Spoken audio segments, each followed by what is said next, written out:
Bonjour à tous, nous allons parler aujourd'hui du fameux SOPK, cet acronyme qui veut dire syndrome des ovaires polykystiques. Eh bien, il s'avère que cet acronyme n'est pas forcément de très bonne aloi puisqu'il n'y a pas de kyste au niveau des ovaires. Et je vais essayer de vous expliquer un petit peu tout ça. Pourquoi je vais vous parler du SOPK aujourd'hui? Parce que c'est une maladie qui commence à prendre beaucoup d'importance chez la femme en âge de procréer. Et on s'en rend compte justement au moment où la femme souhaite procréer et qu'elle a des difficultés à le faire. Alors, comme toujours, on va faire de l'anatomie, de la physiologie, puis on va essayer de comprendre un peu comment on peut s'aider soi-même, si on l'a, ou comment on peut, entre guillemets, aider l'autre, en sachant, vous vous souvenez toujours, que dans mes vidéos, je fais de la généralité. Ça, c'est très important. Alors, syndrome des ovaires polykystiques. Ça voudrait dire, en fait, qu'il y a des kystes sur les ovaires. Alors, on va essayer de refaire un petit peu d'anatomie pour essayer de comprendre ça. Ce qu'on entend déjà, c'est qu'on parle de syndrome. Un syndrome, en médecine, c'est un ensemble de symptômes. Et c'est pour ça d'ailleurs que ce fameux SOPK est très peu connu, reconnu et cherché, parce qu'en fait, il y a tout un ensemble de symptômes qui sont plus ou moins exacerbés chez la femme et qui ne font pas forcément penser au SOPK.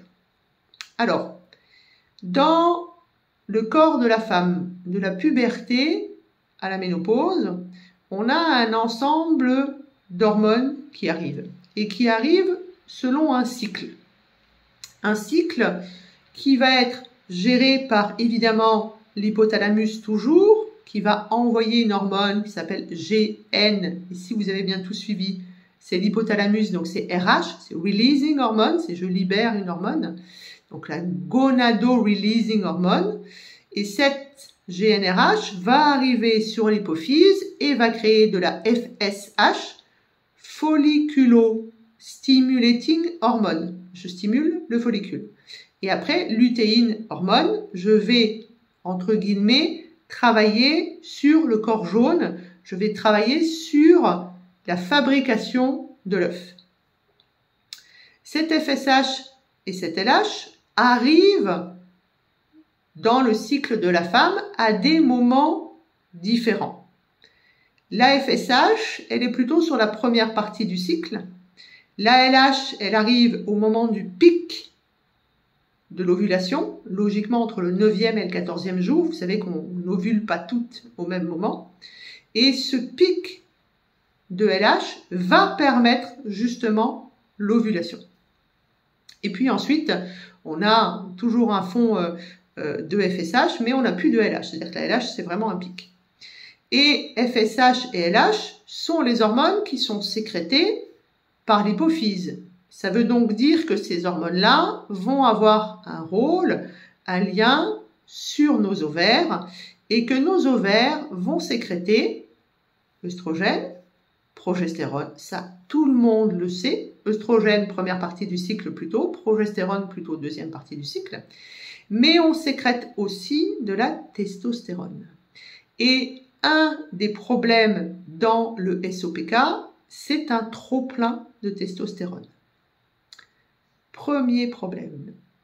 Donc ça veut dire que si j'ai trop de testostérone, je vais avoir un déséquilibre sur œstrogène et sur progestérone. Ça veut donc dire que quelque part déjà, il y a des choses qui vont pas bien se passer. Et c'est ce qui fait d'ailleurs que la femme ne peut pas procréer avec un SOPK. Alors, on va essayer d'affiner tout ça. La testostérone, je suis censée en avoir un tout petit peu. La testostérone, c'est plutôt l'hormone masculine. C'est une hormone qui va donner, entre guillemets, les caractères sexuels secondaires masculins. Donc, la femme qui a un SOPK, elle a un taux de testostérone plus important. On verra après pourquoi. Elle va donc présenter des signes de masculinisation. Ça veut dire, on appelle ça l'hirsutisme. Alors, c'est un gros mot. Ça veut dire que je vais avoir plus de poils au niveau des bras. Je peux avoir des poils ici, un peu plus, des poils au menton, des poils au niveau des joues, mais plutôt des poils foncés. Mais je vais aller aussi sur on ne peut pas dire jusqu'à calvitie, mais en tout cas, de moins en moins de cheveux ici au niveau de la calotte, un gros éclaircissement. Je vais avoir aussi une prise musculaire importante. Ce sont souvent des femmes qui sont très baraquées du haut, qui ont des cuisses très musclées, des mollets très musclés. Ça, c'est les effets de la testostérone en trop. Ensuite, on a dit que, entre guillemets, ça s'appelait SOPK, plusieurs petits kystes sur l'ovaire. Il s'avère que ce ne sont pas des kystes.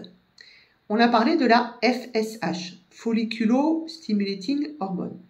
Dans notre ovaire, qui est rond, on a plein de petits follicules, les uns à côté des autres, qui font tout le tour de l'ovaire. Au moment où la LH arrive, ces petits follicules qui grandissent, qui ont été choisis, c'est-à-dire le fameux follicule qui va devenir le follicule de Graft, celui qui a été choisi pour sortir de l'ovaire, eh bien, il va pouvoir sortir de l'ovaire si on a un pic de LH.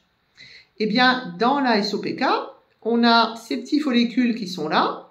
Souvent, on n'en a aucun qui est choisi pour devenir ce fameux follicule de Graft, mais surtout, ils ont, entre guillemets, une croissance, une mutation qui n'est pas adéquate. Et comme je n'ai pas un pic de LH, mais j'ai une LH qui est là en permanence, je n'ai pas d'ovulation. Et donc, je me retrouve dans mon ovaire avec plein de petits follicules et j'en ai aucun qui sort. Eh bien, cette image, entre guillemets, qu'on appelle kyste, c'est des follicules qui ne sont pas arrivés à maturation, qui vont être un peu plus gros, mais comme ils n'ont pas l'hormone qui arrive au bon moment pour que celui qui a été choisi, comme on dit, puisse sortir et devenir un nouveau site, eh bien, ils sont tous en train de déformer l'ovaire sans pour autant pouvoir permettre d'avoir une ovulation et donc de pouvoir faire un bébé derrière. Voilà ce qui se passe d'un point de vue anatomique. D'un point de vue physiologique, on a donc une LH qui est là et qui ne donne pas son pic au 14e jour. On a un taux d'œstrogène qui est bas parce qu'on a un taux de testostérone qui est haut. Les hormones sexuelles sont des hormones stéroïdiennes, donc des hormones qui partent du cholestérol. Donc déjà, d'un point de vue, on va dire biologie, on a quelque chose qui se passe au niveau du cholestérol. Ensuite, les hormones stéroïdiennes, ce sont des hormones qui sont grasses. Ça vient du cholestérol.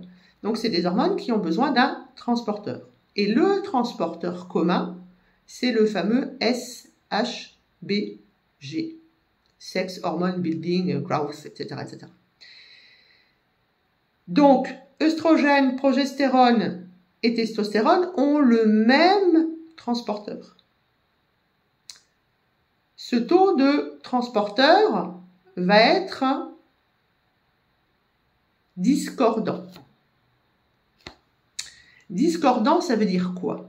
Ça veut dire que cette SHBG, puisqu'on dit que c'est une femme, entre guillemets, elle est présente, mais elle est présente en petite quantité. Donc, on va se retrouver avec ce qu'on appelle des parties libres, c'est-à-dire celles qui ne sont pas sur le transporteur, qui vont être plus imposantes au niveau du sang. Et vous savez que dans le système endocrinien, on a des feedbacks, des rétrocontrôles qui se font. Et on va se retrouver avec un rétrocontrôle qui va être complètement dommageable puisqu'on va avoir une partie libre de ces hormones dans le sang. Donc, ça veut dire que d'un point de vue endocrinien, déjà, c'est le bordel. Et notamment, ça va être le bordel aussi, entre guillemets, pardon pour l'expression, avec notre troisième ovaire qui s'appelle la thyroïde, puisque le SHBG, c'est aussi un des transporteurs. Elle en a plusieurs, la thyroïde, mais les hormones thyroïdiennes peuvent aussi être transportées par le fameux SHBG. Ensuite, la transformation dans la mitochondrie des androgènes, elle se fait grâce à la thyroïde. Et vous avez compris, si vous avez suivi mes différentes formations, que dès qu'on a une glande endocrinienne qui dysfonctionne, tous les dominos, donc toutes les autres glandes endocriniennes qui dysfonctionnent, de la même manière. Donc, déjà, problème au niveau endocrinien. Discordance, mauvais retour, mauvais feedback qui va continuer à engranger cette discordance avec un taux de testostérone qui est trop élevé. Ensuite, c'est une maladie inflammatoire. Donc, on a un système immunitaire qui est en inflammation de bas grade. On a ensuite un problème de transformation de nos androgènes, entre guillemets, en testostérone plutôt qu'en œstrogène. Alors là, on va revoir un petit peu ça. Qui fabrique de la testostérone dans le corps? Les ovaires. Mais aussi ces petites glandes pyramidales qui sont au-dessus des reins. Par le biais, entre guillemets, du canal cholestérol, pregnénolone, DHEA, etc., etc. Et là, vous avez plusieurs flèches, je vous laisse revoir ça. Il y a une partie qui est faite dans les ovaires, mais il y a une partie qui est faite dans les surrénales, avec notamment, entre autres, la fameuse aromatase. Donc, on a aussi une sécrétion de testostérone qui vient du côté surrénal. Ça veut donc dire que si nos surrénales sont emboucanées, si on est hyper stressé, déjà on peut noter que ce stress va avoir une répercussion sur la gestion de cette testostérone. Ensuite, on a autre chose qui est très important, un autre signe, c'est la résistance à l'insuline. On a de l'hyperinsulinémie dans le corps et cette insuline, elle va entre guillemets amplifier l'hyperandrogénie. C'est-à-dire que on a de nouveau un problème au niveau endocrinien. On est sur de l'insuline, donc sur du pancréas. Et on sait aujourd'hui que on revient sur cette histoire de SHBG. Cette hormone, qui est donc, entre guillemets, le vecteur des hormones stéroïdiennes sexuelles, mais qui est aussi le vecteur donc des androgènes. Les androgènes viennent des surrénales. Plus on a une concentration qui est faible, entre guillemets, plus on va avoir d'androgènes libres, ça vous l'avez compris, ce taux de testostérone qui monte, mais on sait aussi que lorsque l'on a un taux élevé d'insuline dans le sang, on inhibe le taux de SHBG. Donc on est dans le chien qui se mord la queue, c'est-à-dire qu'on est dans une résistance à l'insuline, dans de l'hyperinsulinémie. Et entre guillemets, ce taux élevé d'insuline va diminuer encore plus le taux de SHBG. Sauf que plus j'ai un taux de SHBG qui est bas, plus j'ai de la testostérone libre. Et donc, je vais continuer à envoyer un feedback au niveau de mon hypothalamus et de mon hypophyse. Donc, j'ai un lien étroit là entre mon cerveau, hypothalamus et hypophyse. J'ai un lien étroit entre mes ovaires, mes surrénales, mon pancréas. On est donc sur le système endocrinien. J'ai une inflammation de bas grade en permanence parce que vous imaginez bien que si j'ai beaucoup d'insuline dans le corps, ça fout le cirque dans le système immunitaire.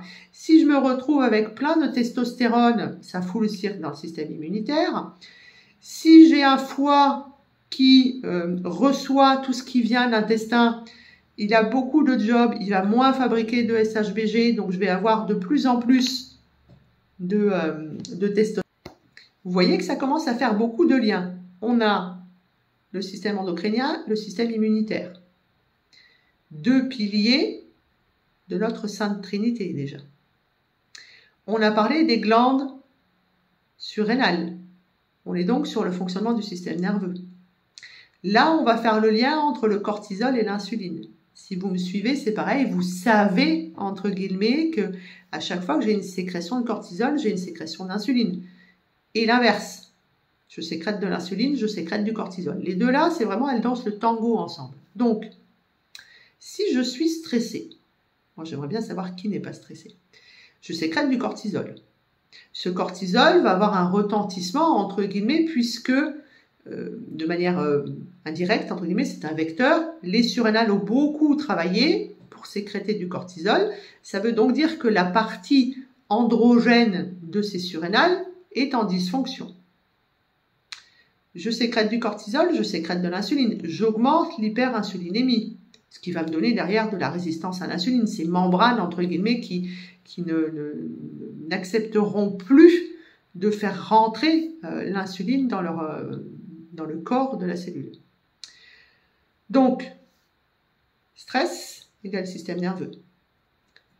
Système nerveux, système endocrinien, système immunitaire.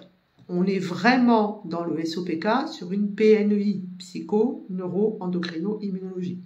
Donc, j'ai un dérèglement au niveau des ovaires et des surrénales. J'ai une trop grosse sécrétion de testostérone. J'ai une résistance à l'insuline, de l'hyperinsulinémie, lien direct avec la testostérone et le même transporteur. J'ai aussi un lien avec le cortisol qui est sécrété, qui sécrète de l'insuline, etc., etc. Dans ce SOPK, j'ai très souvent aussi, puisqu'on a dit qu'on était plutôt du côté masculin de la chose, je vais avoir souvent, puisque c'est une maladie féminine, des femmes qui vont plutôt avoir du ventre, c'est-à-dire qu'elles vont réagir de manière androgénique au stress.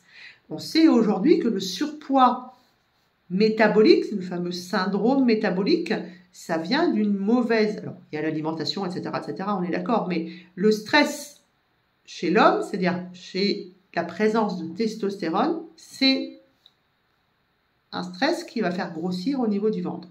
Donc, chez la femme en SOPK, on a les signes de l'hypertestostérone, on a les signes du cortisol et du stress, on a de l'inflammation et on a très souvent un syndrome métabolique. En tout cas, un ventre important, alors que ce sont des femmes qui sont très musclées, qui ont des jambes très petites. Un syndrome métabolique, ça veut dire que derrière, je vais avoir des triglycérides, je vais avoir des problèmes de cholestérol, etc. Et le cholestérol, c'est quand même celui qui fabrique les hormones stéroïdiennes. Et là, on est en plein dedans. Donc, on se retrouve avec des troubles de l'ovulation, cause environ de 50% d'infertilité chez la femme. On n'a pas d'ovulation, ou en tout cas, on a des ovulations qui sont rares. On a une prise de poids à type androïde. On va avoir de l'acné, donc des femmes qui n'ont jamais eu d'acné qui se retrouvent avec de l'acné.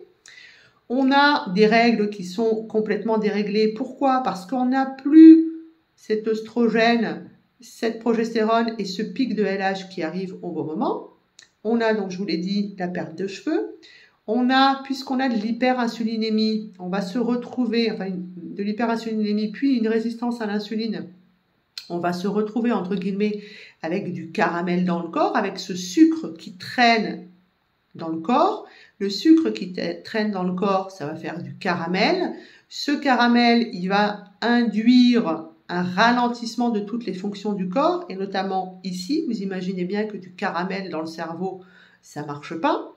Il va induire aussi cette hyperinsulinémie, cette mauvaise gestion des hormones. Il va y avoir un dysfonctionnement au niveau de la thyroïde, donc on va se retrouver avec un métabolisme des glucides, des lipides et des protides qui ne va pas être bon. On se retrouve très souvent, je vous l'ai dit, avec une inflammation de bas grade, donc avec un intestin qui est poreux, avec une dysbiose, donc avec de l'inflammation. Inflammation, entre guillemets, on va dire oxydation, rouille, acidité. Et le fait d'avoir un taux de sucre comme ça qui circule, qui doit être régulé en permanence avec cette résistance à l'insuline, avec ces membranes qui sont caramélisées, on va se retrouver en fait avec de la fatigue, avec des troubles du sommeil, parce que la testostérone, c'est un anabolisant, c'est un excitant. Et puis, puisque le système endocrinien ne fonctionne pas, puisque le système nerveux est souvent en stress parce qu'on est en surpoids, parce qu'on se retrouve avec pas de cheveux là, avec des poils ici, avec de l'acné, avec le fait de ne pas pouvoir faire d'enfant si on veut faire un enfant, on va se retrouver avec des troubles, entre guillemets, de l'humeur, peut-être de l'anxiété, peut-être une petite déprime, etc., etc. se retrouver avec plein de muscles alors qu'on a envie d'être très féminine, finalement, peut-être qu'on n'aime pas trop ça.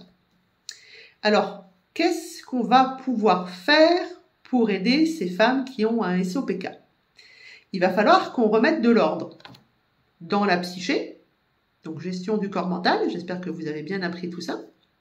Dans le système nerveux, il va falloir apprendre à gérer le stress pour éviter d'avoir du cortisol, de l'insuline, de l'inflammation, un problème sur le système immunitaire, etc., etc. Puis surtout, cette transformation au niveau de l'aromatase, qu'il faut qu'elle arrête de nous refabriquer encore plus de testostérone.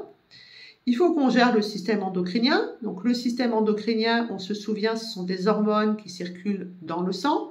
C'est le foie qui gère le taux d'hormones. Donc on s'occupe de la circulation du sang. Donc on s'occupe évidemment de la prise en charge du foie. Il va falloir qu'on fasse attention pour que le rétrocontrôle soit fait correctement. Donc ça, c'est vraiment les petits capteurs qui sont dans le sang qui vont voir les hormones qui entre guillemets, circulent. Donc, on doit traiter l'inflammation, le système digestif. Évidemment, on va partir, entre guillemets, sur une alimentation anti-inflammatoire, hypotoxique, mais que l'on va gérer en fonction du microbiote de la personne, en fonction de l'endroit où elle est née et en fonction de ses habitudes alimentaires. Si vous avez déjà quelqu'un qui mange très bien, qui malgré ce très bien est en inflammation, ça veut bien dire que ce n'est pas une alimentation qui est en adéquation pour elle. Donc on gère le système digestif, la digestion, l'assimilation et on essaye de le faire plutôt avec une alimentation anti-inflammatoire hypotoxique. Je n'ai pas besoin de vous dire ce que c'est, vous le savez et si vous ne le savez pas, je vous laisse regarder les autres vidéos. Donc, brut, local, de saison. Évidemment, puisqu'on a une hyperinsulinémie de la caramélisation qu'on appelle glycation, puisqu'on a une résistance à l'insuline, il va falloir faire attention dans cette alimentation à la gestion des sucres. Il n'est pas question d'être concentré que sur un aliment IGBA. Il est question de faire une alimentation qui respecte les IGBA, bien sûr. On interdit tous les sucres rapides. Ça, c'est une évidence. Donc, on gère le stress, on gère le sang, le foie. Évidemment, on gère le système digestif avec une alimentation hypotoxique à IGBA. On arrête tous les excitants, tous les faux amis, café, tabac, tout ce qui est sucre rapide, bien évidemment, tout ce qui va donner du stress aussi. Tout ça, c'est des faux amis, tout ce qui vous prend de l'énergie. Et puis, on va pouvoir, entre guillemets, aussi penser au côté acidité, inflammation, donc alimentation très alcaline. Évidemment des légumes, mais il y a plein d'autres choses à manger. Et puis, toujours, on y va doucement, parce que si vous êtes quelqu'un qui, au départ, ne mangeait pas trop de légumes, on ne part pas à manger que des légumes, parce que sinon, on va mettre en dysbiose notre microbiote. Et ça ne va pas forcément être top. Évidemment, plus de perturbateurs endocriniens. Et ça va être un sacré boulot parce que si la personne, elle prend la pilule, si la personne, elle a un traitement pour la thyroïde, si la personne, elle est dans un endroit qui est pollué, si par exemple, elle a un travail où il y a beaucoup de perturbateurs endocriniens, je pense par exemple aux coiffeuses, mais ça peut être plein d'autres choses, hein. Ça peut être quelqu'un qui travaille dans la mécanique, vous savez qu'il y a plein de perturbateurs endocriniens, il y a plein de bromures, mais ça peut être plein d'autres choses. Il va falloir penser à tout ce qui est comment je cuisine, qu'est-ce que je mets sur ma peau, quelle couleur je fais, etc., etc., etc. Vous voyez, ça fait beaucoup. On va évidemment, puisqu'on a une grosse inflammation, une grosse glycation, une grosse rouille, favoriser tout ce qui est anti-inflammatoire naturel. Logiquement, vous les connaissez à force de me regarder, les oméga 3, mais aussi tout ce qui est anti-inflammatoire type curcuma, gingembre, etc., etc. Les clous de girofle, l'ortie, le basilic, l'ail, l'oignon, tout ça, ça va faire que du bien. Et puis ensuite, on partira plutôt sur si on part sur des compléments alimentaires, les plus connus, on va dire entre guillemets, le premier, ça va être le chrome. Parce que le chrome, ça va vraiment aider à gérer cette résistance à l'insuline, cette hyperinsulinémie. On va penser aussi à veiller au bon taux de cholestérol, c'est-à-dire d'avoir plein de HDL pour qu'on puisse faire des hormones de bonne qualité. on va penser au zinc. Pourquoi on va penser au zinc? Parce que le zinc, il va avoir une action au niveau de cette cascade pregnénolone, DHEA, aromatase, etc., etc. On sait que le zinc, il joue à ce niveau-là. On peut penser aussi au houblon. Le houblon, ça joue sur cette partie aromatase. Mais tout ça, souvenez-vous, on va demander conseil. Hein. Vous n'allez pas prendre en charge un SOPK juste avec ma vidéo, hein, bien sûr. Qu'est-ce qu'on va faire encore? Que j'essaie de réfléchir. Je vous ai parlé du chrome, je vous ai parlé du zinc. Évidemment, vitamine D, ça c'est sûr, parce qu'il faut qu'on prenne soin de notre ventre. On est très certainement sur des signes de syndrome métabolique. Hein. Donc vraiment attention à ce qu'on fait sur l'alimentation et sur comment on accompagne cette digestion et cette alimentation. On va travailler sur le sommeil, ça vous vous en doutez. On va travailler sur l'activité physique. Pourquoi sur l'activité physique? Parce qu'il faut qu'on travaille sur la circulation du sang. Parce qu'il faut qu'on travaille sur, entre guillemets, notre caboche. Il faut qu'on prenne soin des muscles. Parce que le muscle, vous vous souvenez, ça récupère le sucre. Je vous ai parlé des anti-inflammatoires, j'ai oublié de vous parler des oméga 3. Je vous disais que la résistance à l'insuline, c'est quoi? C'est aussi, entre guillemets, c'est plein de choses, hein, mais c'est aussi une membrane de la cellule qui est caramélisée, qui est un peu rigide, et du coup l'insuline ne peut plus rentrer à l'intérieur de la cellule. Donc si vous remettez des oméga 3 et si vous faites attention d'avoir du bon cholestérol, d'ailleurs qui se fait grâce aux oméga 3, vous allez avoir une membrane qui sera plus souple, et cette fameuse clé de l'insuline rentrera de manière bien plus simple dans la cellule. Donc on a parlé entre guillemets du zinc, du chrome, des oméga 3, de l'alimentation, de la prise en charge du stress, de l'activité physique, de la prise en charge du foie. Ça ne veut pas dire qu'on va donner un complément alimentaire pour le foie. Ça veut dire que si la circulation du sang est meilleure, si on met une bouillotte, si on boit entre guillemets un verre d'eau tiède le matin qu'on renouvelle plusieurs fois par jour, si on gère nos émotions, si on est capable de les sortir, eh bien tout ça, ça va aider le foie. Si vous enlevez les perturbateurs endocriniens, ça enlève le foie, ça enlève les problèmes sur le foie. Si vous avez un système digestif qui fonctionne correctement, vous allez arrêter d'emboucaner le foie. Okay, il n'y a pas besoin de partir sur tout ce que vous connaissez, que j'aime pas, qui s'appelle radis noir, artichaut, etc., etc. Si on se dit qu'on va partir sur une plante, dans le SOPK, il y a, entre guillemets, plusieurs possibilités. Il y en a une qui est très bien, qui s'appelle le simicifuga. Ça s'appelle acté à grappe noire. Ça va réguler le fameux axe à partir de la GNRH, c'est-à-dire hypothalamus, hypophyse, gonade. Ça marche très bien. Et on va le donner au moment où on veut que ça soit réglé, c'est-à-dire en début de cycle, pour que ce pic ovulatoire arrive. On peut donner de l'alchémile. L'alchémile, en fait, ça va être chez la femme qui va avoir des problèmes, notamment par rapport à sa pilosité, par rapport à sa perte de cheveux, par rapport au fait qu'elle ait trop de muscles, etc., etc., parce que l'alchémile, en fait, c'est progestérone-like. Donc, si vous augmentez le taux de progestérone, vous allez faire diminuer quasiment naturellement le taux de testostérone. Évidemment, on a toutes les plantes en tisane plutôt pour ce qui est du sommeil. Et on fait attention de bien contrôler cette thyroïde qui peut être très fortement déréglée pendant ce SOPK. Donc, si je résume, SOPK, syndrome des ovaires polykystiques. Ce ne sont pas des kystes, ce sont des follicules qui n'arrivent pas à maturation, qui grossissent un peu, qui ont aussi du mal à mourir, et c'est cet aspect-là que l'on voit à l'échographie. Syndrome égale ensemble de symptômes, des symptômes qui seront liés à un trop-plein de testostérone, des symptômes qui vont être liés à une résistance à l'insuline, des symptômes qui vont être liés aussi à on va dire une prise de poids au niveau du ventre qui peut aller jusqu'au syndrome métabolique. Il faut donc qu'on travaille sur de l'anti-inflammatoire, sur de l'anti-perturbateur endocrinien, sur je prends soin du foie, de la circulation du sang, je prends soin aussi du stress, du sommeil, je fais faire de l'activité physique. Toutes les bases, entre guillemets, de la naturopathie, dans le SOPK, on est vraiment sur psycho, neuro, endocrino, immunologie. Il n'est pas forcément nécessaire de partir sur des plans. Vous pourriez me dire, ben tiens, résistance à l'insuline, prenez donc de la berbérine. Vous savez que la berbérine, aujourd'hui, elle est détournée de son usage pour que les gens perdent du poids. On va plutôt travailler d'une manière différente. Vous savez que si vous gérez le stress, si vous gérez l'alimentation, si vous avez un meilleur sommeil, si vous avez une activité physique, il n'est pas forcément nécessaire de prendre du poids, de prendre des, pardon, excusez-moi, pas de prendre du poids, mais de prendre des compléments alimentaires. On prendra des compléments alimentaires si on doit accompagner quelqu'un qui veut absolument faire un enfant. Et on fera d'abord tout ça avant de partir sur un complément alimentaire.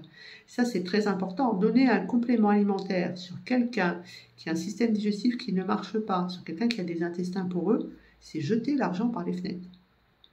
J'ai oublié de vous parler de mon ami le magnésium. Bien sûr que le magnésium va être très important dans la SOPK parce que le magnésium, ça va avoir une influence certaine sur cette fameuse cascade cholestérol, DHEA, aromatase, etc., parce que c'est un facteur qui va favoriser plutôt les œstrogènes que la testostérone. Le magnésium, c'est bon pour réguler le système digestif, ça va apaiser, ça nous met en parasympathique, ça apaise le cerveau, ça aide à dormir, ça aide à ne pas avoir de crampes dans les muscles, etc., etc. Donc, résistance à l'insuline, syndrome métabolique, perturbation de tout le système endocrinien, puisqu'on est sur l'insuline, on est sur la thyroïde, on est sur les ovaires, on est sur les surrénales. Et système immunitaire avec inflammation, acidité, glycation, rouille. Évidemment, on pense aux antioxydants dans l'alimentation, mais dans une alimentation hypotoxique, une alimentation alcaline, forcément qu'il y a des antioxydants. Voilà, j'espère que vous êtes un petit peu plus au clair sur ce SOPK. Et puis si vous avez des questions, comme toujours, en bas.